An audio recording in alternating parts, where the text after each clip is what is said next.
Grande Geppo! Buonasera Geppo, un fenomeno web. Quasi ogni mattina quando mi sveglio un mio amico mi manda su WhatsApp una tua barzelletta, quindi vedo prima te di mia moglie.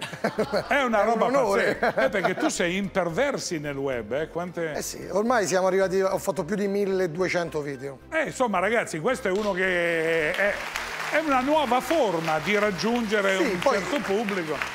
Ci siamo anche visti. Il battesimo, diciamo, lo feci da te all'epoca. Tu sì che vale, nel 2015, poi questa cosa è continuata. E poi lo sanno che sei bravo, ti seguono. Parecchie soddisfazioni. Allora io la vorrei sfruttare al massimo delle sue potenzialità.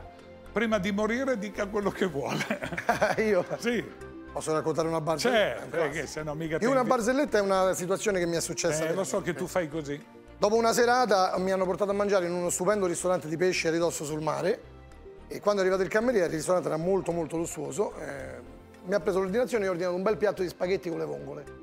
Quando ho cominciato a mangiare però mi sono reso conto che all'interno del piatto le vongole erano tutte vuote, erano solo le gocce.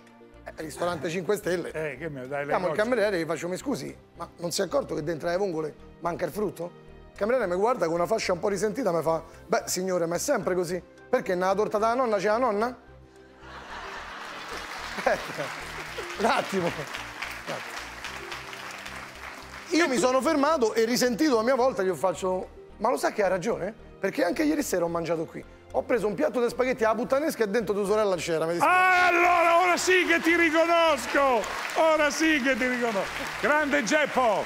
Ci vediamo tutte le mattine allora. Saluta chi vuoi, saluta chi vuoi. Saluto tutti i miei follower su Facebook che ormai raggiungono quasi il milione, e tutti gli amici e quelli che mi stanno guardando. Va bene, ciao, ci fate ciò, fan. Via, Lenda.